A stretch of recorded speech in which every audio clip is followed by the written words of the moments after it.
Thank you, and thank you so much for having me. I am thrilled to be here tonight, and whenever I give talks, I always get a ton of questions. So I'm hoping that we have enough time to chat at the end. I titled my talk, Innovating Clinical Trials and Patient-Centered Drug Development. And I hope that, by the end of this talk, you will see that those of us oncologists who have dedicated our careers to public service are truly dedicated to patient-centered drug development. Everything we do revolves around that. That was an excellent introduction. My official title, I am a medical oncologist. I direct one of 3 solid tumor divisions at the FDA, and I also hold a role in terms of cancer in older adults. So I'm going to talk to you a little bit about FDA's mission and an introduction to our little corner of the FDA, which is the Oncology Center of Excellence. Take you through some very interesting data, some recent trends, big data, if you will, in oncology drug development. And then I want to walk you through 2 projects, which I am helping lead with some of my junior staff. Project Site Selector, for those of you who may be going to AACR or who pay attention to kind of what we're tweeting about. This is about the concept of developing truly multi-regional clinical trials. And then Project Pragmatica, which is what we're calling kind of back to the future, actually going back to this idea of just very large and simple randomized trials. So what is the mission of the FDA? So first of all, we are responsible for protecting the public health and by ensuring safety and efficacy are the 2 main components we look at of medical drugs, in our case, for patients with cancer in the OCE.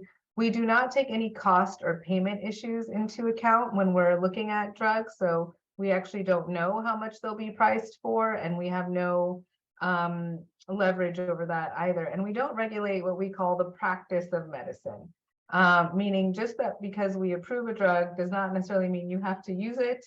And we also don't kind of regulate sequencing and things like that.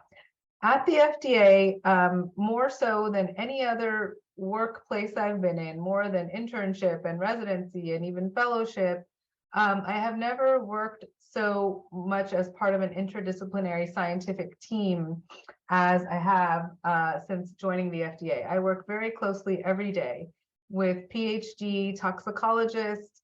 They help me understand novel drugs and what they're looking like in the animal models and what toxicities I could expect in a human. And this allows us to then kind of create DLT criteria that might make sense based on the expected toxicities of the drug, or more monitoring, for example, if there's going to be ocular toxicity expected. My clinical pharmacologists help with determining the optimized dose of a drug. There's a lot of attention paid to this. There's product quality, which is kind of how a drug is manufactured, where it's being manufactured, is it in a sterile environment, are all the protocols being followed? This is part of a drug approval. It's often not thought of, but it's very critical. And there have been shutdowns of companies, production lines that have held up drugs. There's always drug shortages. And of course, our statisticians, very dedicated, some of the brightest minds. We've really developed a great expertise. And then, of course, we have our project management.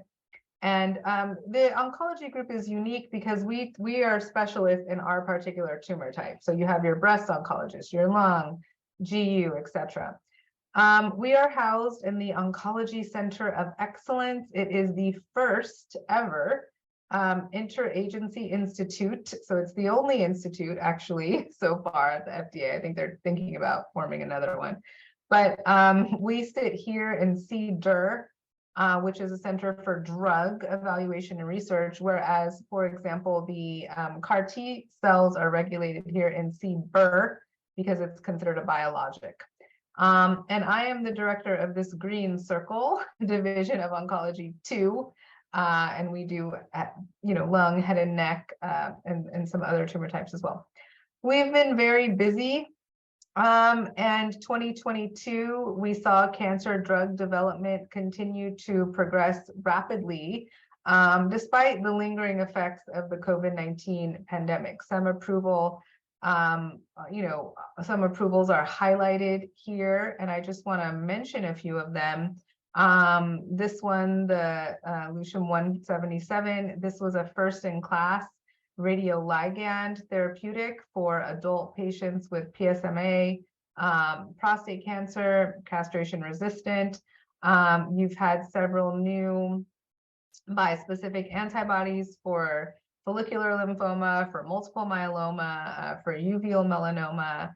We had approved here a new antibody drug conjugate for certain gynecologic cancers. This approval of trastuzumab was a HER2-directed antibody for HER2-low breast cancer. This was really groundbreaking. In my division, we had this sodium thiosulfate. This was for children to reduce the risk of ototoxicity, hearing loss, which is associated with cisplatin. So very busy year in 2022.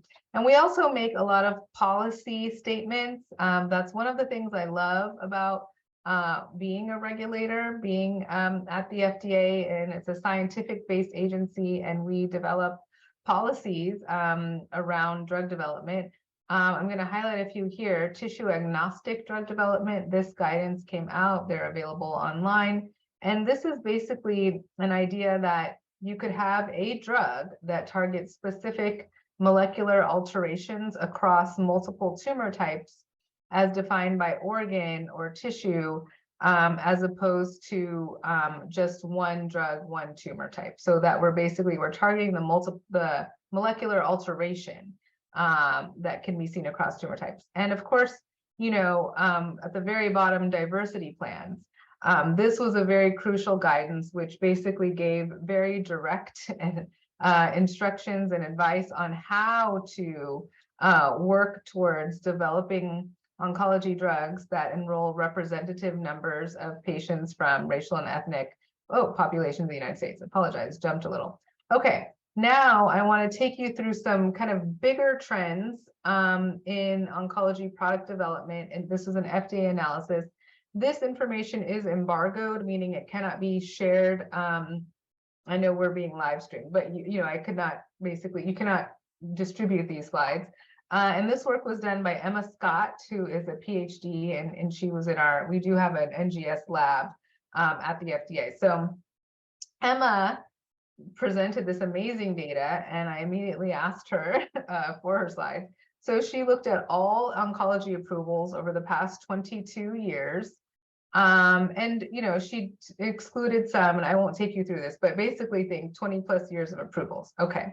And she developed a new kind of classification system by mechanism of action.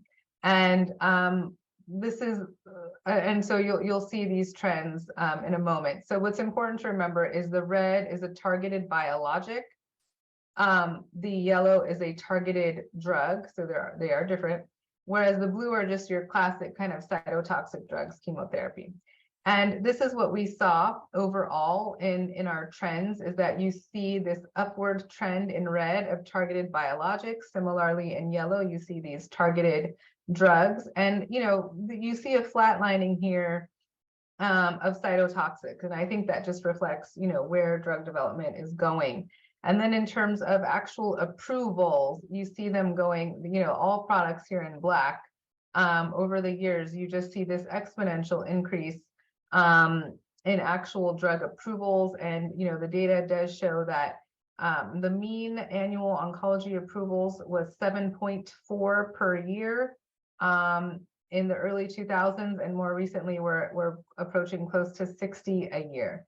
And most of these are targeted drugs. So great news for patients. This is just some data looking at disease site. So good news for patients with lung cancer, lymphoma, GU cancers, breast cancers, and leukemia. You see these kind of very big movements for them. And on the lung cancer issue, I wrote a paper which was published in JAMA Onc with Dr. Rick Pazder, who's my boss and mentor at the FDA. And we talked a little bit about how you do see actually now a decrease in mortality for patients with lung cancer, which is decreasing faster than the incidence of lung cancer is decreasing. So thereby kind of, alluding to the idea that the mortality is decreasing, not only because patients are perhaps not, we're not seeing as much use of tobacco, but also because the drugs are doing something. And I thought that was great data. Across product classes, you see the most approvals in this top row is kinase inhibitors, and they also had the most distinct products. And second to that are immune checkpoint inhibitors. And then innovation. So this was an interesting kind of analysis that Emma did, where she divided all the drugs into classes and subclasses, and basically, and she defines this in her manuscript, which is in process. It has not yet been fully accepted. But again, you see the most kind of movement in targeted drugs. So a little bit of this is just to set up this idea that, of the targets, there were 83 targets for 207 approvals. So what does that tell you? Probably multiple approvals for one or two targets. And you see EGFR and HER2 being the most targeted.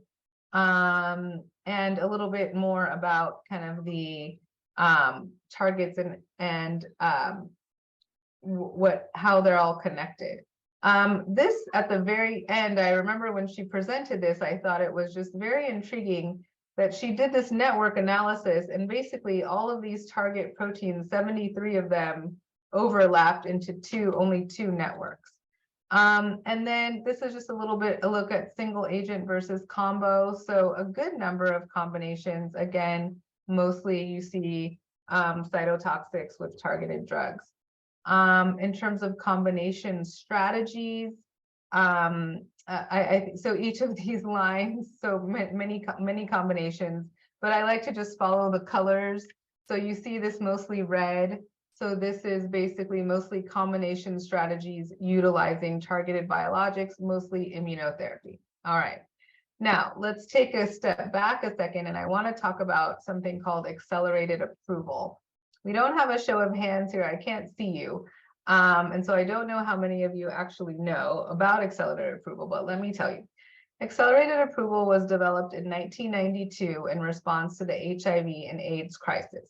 What was happening at that time, and some of you probably were not born, and I was born, but I was too young at the time to know what was going on. But what was happening at that time is that patients were dying. They were dying of this new virus that was yet to be characterized, and there was a desire for novel therapeutics. Okay, and people were literally on the FDA's campus protesting and demanding earlier access to drugs. Heart therapy was being developed, and patients said, you have to find a way to get us these drugs sooner than conducting a large, randomized trial with a time to event endpoint like progression-free survival or overall survival. What you can see in HIV and AIDS is that the CD4 count drops. It's a very easy measure of disease activity. And this is important to remember because I'm going to come back to this. You have a surrogate or a marker that you can use to determine early benefit. So although and so Congress, our US Congress passed this legislation for what is called accelerated approval. And so the idea is that you're balancing early access to products with still some uncertainty. And although this was born out of the HIV/AIDS crisis, today, the majority of accelerated approvals are used in oncology. And why? Okay, so the reason why is because in oncology, we have another kind of an analogous marker, if you will, predictor of response, which is actual response rate. So watching a tumor shrink on imaging for most patients is clinical benefit. and for us as oncologists is an early signal that the drug likely has an effect on a time to event endpoint. Oh, I keep doing this. I think I'm touching my keyboard.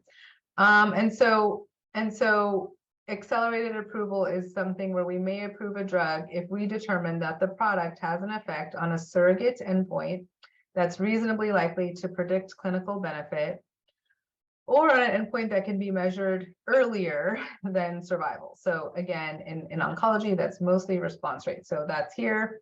This is where you see kind of the rise of the single arm trial. Can we just collect, 100 or so patients with this novel drug, get a response rate?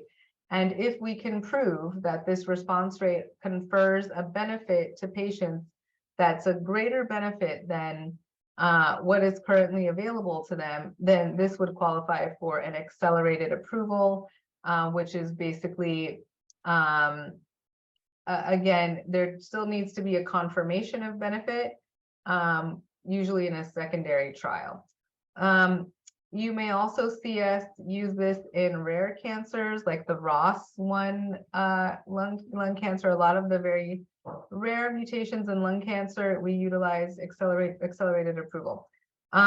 So verification of benefit after accelerated approval. So once we grant this accelerated approval, you must, the sponsor, the drug company, must conduct some sort of confirmatory trial that confirms that initial impression or that initial data that there is in fact a benefit of this drug. And it could be in a different line of therapy. It could be, the classic way is to do a randomized trial. That's what we see most often. But again, in a rare situation, it may not be feasible to randomize, so we may ask for more single arm data. You can withdraw an accelerated approval, so pull the indication off the market. I don't have time to get into this in this talk, but we have done it, and it requires a great deal of effort. In oncology, we have had 181, this is actually current as of today, I asked for an update, 181 accelerated approvals granted, and of those, half have verified their clinical benefit, and then we've converted them to what we call a traditional approval or a regular approval, meaning the company is done, they no longer have to provide us any data, the drug is on the market in full use. Whereas we've also had clinical trials fail to confirm benefit. This has happened several times. We've actually had 23 indication withdrawn. So these are some of the trends that we're seeing in accelerated approval. So you see a slight decrease in the last 5 years, and it's just kind of stabilized. But again, throughout the FDA, you do see oncology most heavily utilize accelerated approval pathway because of our endpoints. And then again, going back to, of course, I think this tracks, but you see in orange the regular or traditional approvals, in pink are accelerated approvals, and you see again that the accelerated approvals tend to be in these targeted drugs, targeted biologics, which makes sense because they can give you a response rate. So I just want to summarize Emma's work, Emma Scott. So you saw an increase in the pace of oncology drug development, mostly in targeted drugs and biologics, mostly kinase inhibitors. These molecular target proteins have various cellular functions and locations along the pathway, but they're all very interconnected. You do see about a third of these approvals being in combination products, and you do also see a heavy use of accelerated approval, but stabilizing, not necessarily increasing. All right, so I want to switch gears a little bit. This is some work that I am leading, but Dr. Lottie Ackenborough, so these are his slides, which I helped him develop. And this is a little preview for you all. These will be presented in some part at AACR in a few weeks. So we are doing a project called Project Site Selector, and it's predicated on navigating oncology drug development through what we called troubled waters. I wrote a paper in the Lancet called Bridge Over Troubled Waters. About a year ago, it was published, and it stemmed from the idea of clinical trials not looking truly multi-regional, rather They were coming from either single countries or very limited regions of the world. And I want to start this conversation with a forward-looking statement, and that is that what really we're all after is what the ICH E17, which is the International Council for Harmonization, which is comprised of several nations around the world who come together to discuss various topics like clinical trial conduct and design. And they espoused and they wrote a guidance which supersedes FDA guidance. So an ICH guidance stands as FDA guidance, that the desired clinical trial design is a multi-regional clinical trial, meaning that patients from all the regions who joined ICH, which there are many of, and I personally and we at the FDA also believe more regions should be brought into the fold, that there are enough patients enrolled in these clinical trials from around the world, multi-regions, that we can actually evaluate the consistency of treatment effect across these regions and populations, and avoid the need for what's duplication of trials and what are called bridging studies. Back in the day, certain countries would say, you can go and conduct a clinical trial wherever you choose, but we want you to conduct a dedicated trial for just patients in our country. It can be smaller, and these were called bridging studies. And we're saying maybe the ideal choice is really to just start off with a broad group, particularly when we're regulating drugs for patients in the United States. We are bound to serve them, and it's a very diverse population here in the US. And so it is our responsibility to take a look at the clinical trial data that's coming in and ensure that it does, in more than one way, reflect the patients for whom the drugs are intended, whether that's by race and ethnicity, gender, age, geography. There's many factors. And we believe that conducting a true multi-regional trial will promote earlier worldwide access to new standards of care, and also just allow the international harmonization around the world, make it easier to conduct global clinical trials. And what does that mean? So sometimes a company will come to the FDA and propose a control arm, and we'll say, well, that's not actually the standard of care control arm here in the United States, so I don't see how you could conduct this trial. And they'll say, well, this is not approved in this part of the world, so therefore this makes it more challenging. So we took a look at some trends, and what we have seen following these anecdotal observations is that the pace of US enrollment, this is specific to patients with lung cancer and only goes back about 7 years, and we have not published this data. We're working to fine-tune it. But nevertheless, you do see this slightly uptick trend, which tracks with what we're seeing in our day-to-day work, is that you are seeing a decline in US enrollment in clinical trials. And again, some of this data is starting to come from either one or two, very specific regions around the world, or just, with no US patients. There's many reasons for that, but why do we actually care? So some of the regulatory considerations are, if a clinical trial data set comes from very limited parts of the world, maybe one or two regions of the world, can we actually confidently infer that clinical trial to our patients in the US? There are so many factors, intrinsic and extrinsic, known and unknown, that we really cannot account for. And as I mentioned earlier, the issue with the clinical trial conduct and sometimes outdated comparator arms. And this actually is really what kind of triggered a lot of these discussions. And what I've learned as part of this is that, that we do not live in a vacuum. Medicine is not practiced in a vacuum. We are not oncologists in a vacuum. These, global events like COVID, like regional conflicts and wars, if clinical trials are being conducted in these parts of the world, we also have to go in and inspect and, confirm or verify that data, particularly if there is minimal experience dealing with clinical trial data from that part of the world. And due to these these global conflicts, or troubled waters, as we called the session, we actually cannot go in. We cannot send our inspectors safely. There's federal laws which prevent them from entering the country, whether it's our laws or that particular country's, or again, in the example of regional conflicts and wars, it's actually, could be not safe for our investigators to go in. And so this actually has had impact on drug development. I have a few applications in-house, which were conducted in one single country.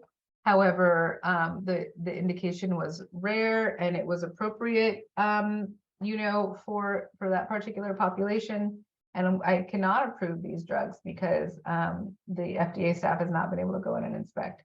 So the goal of Project Site Selector is to understand how countries and in turn clinical trial sites are selected. What do companies think about when they do this? What are the challenges with US patient enrollment? Why do you see these numbers tracking down? And to really get out the idea that what we are after is truly early consideration of global clinical trial sites to make these trials truly multi-regional. Okay, now I'm going to transition now and move on to another project, which again, I do not do any of these solely, but these two that I'm choosing to speak about today, I chose because they're closest to my work and I am playing a leading role in them. So Project Pragmatica. So this I work with Dr. Donna Rivera. She is a PhD bioepidemiologist, and she handles all of our work around external controls, real world data, and pragmatic trials. The goal of Project Pragmatica is to innovate, explore trial designs that make clinical trials more functional, more efficient, and always patient-centric. I love this slide because I think it makes it very easy to understand what is the difference between a pragmatic trial and a traditional randomized clinical trial. Well, in a pragmatic trial, the idea about the design is that rather than have the patient come for additional visits outside of routine clinical care, that those visits are built into routine workflow. And that as a result of this design, you would have a more generalizable population because it's easier to participate on the trial. More sites can participate, more investigators, very broad inclusion criteria. That the data would be collected not only through, CRFs or, case report forms, but through just your electronic health record or other real world data sources. The issue with sample size is because there's a lot more variability, you don't have this very tightly controlled experiment. So you're probably going to need to up that sample size and have an easily measurable endpoint in order to kind of drown out some of the noise that you would get given all this heterogeneity. So this is relevant in lung cancer. And I received an email today, actually about an hour ago. I'm very excited to hear that Project Pragmatica Lung, which is the first of these pragmatic trials, has started enrolling. So I'm going to take you back to this past summer of 2022, when I, as the division director, received a request from Merck, the makers of pembrolizumab, for a breakthrough therapy designation. I didn't explain what that was, but it's essentially it's a designation which can be bestowed upon a drug or a combination of drugs if they are able to show an early clinical evidence that they're substantially better than available therapy. So it's just a designation, but it does buy the sponsor more interaction with the FDA. And it allows for things like if you were going to inspect, having breakthrough status may bring you higher up on the list. If a breakthrough designated drug is eventually filed for consideration for approval, that would also buy them some consideration for our timelines with which we would review. So for those of you who know a little bit about lung cancer, you know that the first line therapy is usually immunotherapy plus chemotherapy. If you look at NCCN guidelines, their category A, category 1 recommendation is pembrolizumab plus chemotherapy whether it's squamous or non-squamous. This was based on Keynote 189 and 407. They were just the first to market. They were the first, to have this combination approved based on an overall survival benefit. And the issue is, after patients progress on this regimen, which many of them, of course, unfortunately will, there actually are no, I guess, novel approved therapies. Certainly patients could go on to get single agent docetaxel or docetaxel plus ramucirumab. It's also been approved in this space many years ago. So what Merck did in conjunction, they provided pembrolizumab to LungMap, which is a large platform trial run by cooperative groups. So this is very important. And they ran a trial, a small trial of, and I'll show this to you, but these are the top line results. We obviously granted breakthrough status. This is for patients who have non-small cell lung cancer, were treated with a checkpoint inhibitor and chemotherapy, then progressed, and they came on to this small trial. And I mean, I'm going to just kind of hit you with the results before I show you the study design, but there was a small survival benefit here. But as I'm going to show you, and again here, patients, this is a small trial, so 144 patients randomized. That's very small for the population of patients with lung cancer, which is, massive. But they were randomized to either receive investigator's choice, which I love. And what you saw here was patients could either get, I think most commonly you would see, single agent chemotherapy or adding ramucirumab, which is a VEGF inhibitor. And they were randomized. And so the investigational arm was pembrolizumab plus ramucirumab. So PD-1 plus the VEGF, and the primary endpoint here was survival. Again, here are your curves. So you see this, this small survival benefit, but I think meaningful. But the most important issue here is that the clinical trial results, because this was a small trial, it was investigational, it was exploratory, it was not for registrational intent, was not adequately statistically powered. And I think something interesting here is if you look down at the median progression-free survival and the response rate, you don't see much difference here. You don't see a benefit in progression-free survival, so that does not track. And also you see that the response rate for the standard of care arm is actually higher. So many of these factors, although the duration of response in the pembrolizumab ramucirumab arm was quite long and longer than the duration here of standard of care. But very interesting, and we said we need to do a bigger, larger trial to confirm this benefit. I show you the safety results only to say we know a lot about this regimen. We know a lot about, not necessarily a worse safety profile here, more SAEs.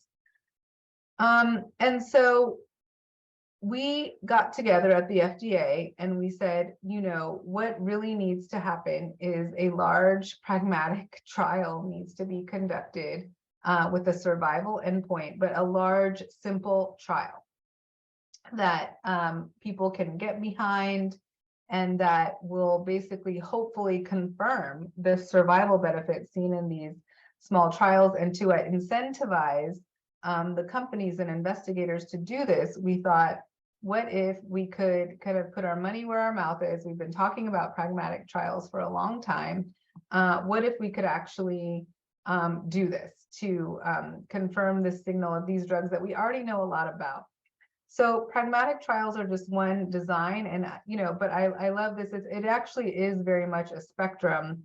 Traditional clinical trials being here on the far left. This is what we typically see, where you see them as interventional. You randomize, and there's very strict eligibility criteria. Whereas here, where we are on the third, column, is this pragmatic trial. Notice that this is still prospective, and the most important piece to this is that we are still randomizing. Unlike observational studies, or what we traditionally think of when we think of real-world data, which is just kind of a collection of data, it's most often retrospective, non-interventional, non-randomized. You're just looking at data that's already there. and that confers many challenges when you're trying to make regulatory choices. So this is the design of Project Pragmatic, of the Pragmatic trial. It's actually quite a large study in which it's the same schema. Patients are randomized 1-to-1 to either get investigator's choice, and we thought that was important. And again, the same comparator arm. The protocol is very scant. It's maybe a 10-page protocol. The eligibility criteria are highly inclusive. We actually removed, or we asked the company to remove any mention of comorbidities, baseline labs. We kind of said it is in the hands of the investigator, of the clinician, of the healthcare provider. If they feel that this patient is eligible to be enrolled on this trial, they know the drugs, then let them enroll the patient. And there's also, we're only collecting very high level safety information, again, because we know both of these drugs very well. So this is a summary of this. Really, it's a proof of concept study. It is just opening in the last few weeks. It is really the ultimate lesson. I think I'm still learning about it. It was an iterative process with multiple stakeholders, the companies who manufacture both drugs. There's 2 companies here, Merck and Eli Lilly. The cooperative groups who are running the trial, SWOG, the FDA, of course, the NCI. And there is a perceived regulatory risk. Companies are quite worried that we are so used to collecting so much data. Are you sure, FDA, that you don't need us to collect more? Are you going to be okay with this very limited safety data? And we at this time we are saying yes, given this very unique circumstance. Okay, so I am running up on time.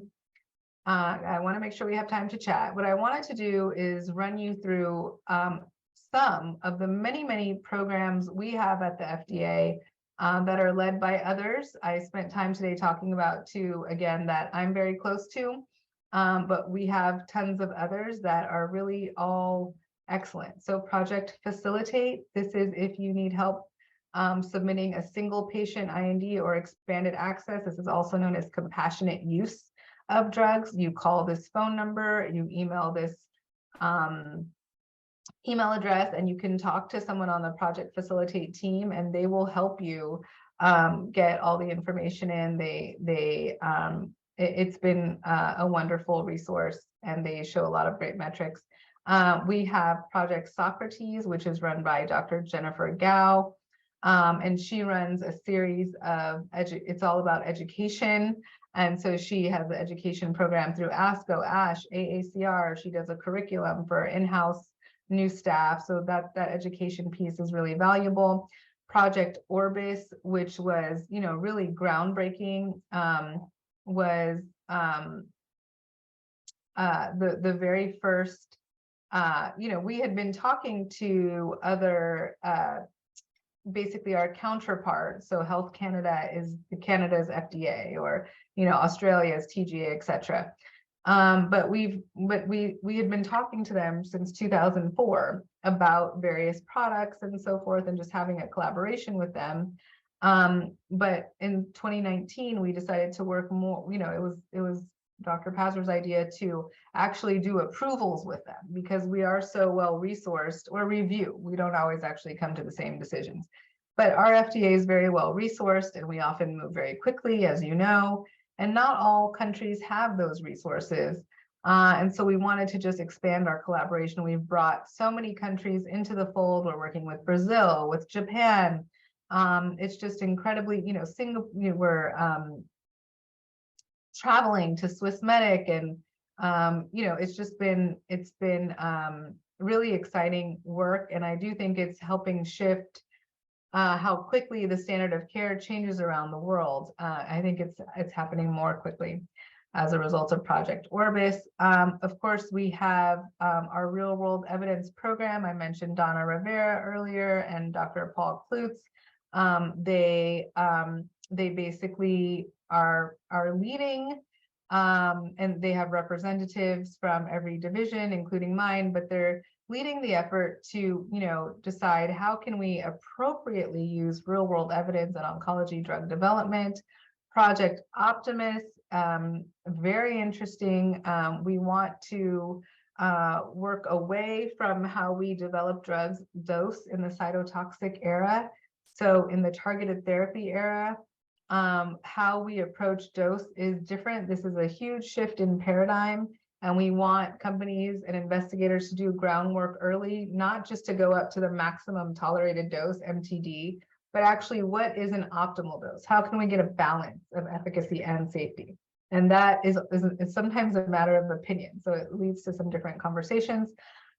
Project Patient Voice, this is a pilot project, but basically it allows for patient collected data, so patient reported outcomes data. If it did not meet the statistical rigor to be included in a drug label, it can be put here on a publicly available website. The companies must volunteer this, but many of them are happy to do it. And here we just put, the drug and the patient reported symptoms so that patients can go see for themselves. Project Community, this is led by by Rhea Blakey here in the, I think, third to the right, and several, Dr. Lola Fashionajay, Jamie Brewer. So this is all about, equity and really building out our presence in the greater community, maybe in spaces where we weren't always so present. Project Silver, this is actually my baby. And this is to improve the evidence base for treating older adults with cancer. It's about policy, it's about advocacy and research, and really proud of the work we've been doing. Project Equity is similar to Project Silver. It's led by Lola Fashionajay, and this focuses on race and ethnicity as it relates to patient-focused drug development. So I'm going to keep us on time. I want to hear from you. We know that oncology drug development continues to be innovative, and we're still seeing growth in this space, mostly in the targeted space. Project Site Selector, very topical, and it's really aiming to drive us towards a truly global multi-regional clinical trial. And Project Pragmatica is a little bit of a divergence, I think. It's this idea that can we go back to these large, very simple trials, but the drugs are important and the endpoint's important. Overall survival is very easy to measure. And if you are going to capture less data, then you need to know a lot about the drugs. And I hope that I gave you just a little bit of flavor for some of our OCE projects. All of them have patients in mind and all are wide ranging. And certainly I know that some of you in the audience have not yet, decided where you think you may want to be or end up. And I can tell you that I joined FDA right out of fellowship at the National Cancer Institute. I never looked back. For me, it has been exceedingly rewarding, whether it's, in being able to continue to see patients in clinic, having a hand in policy.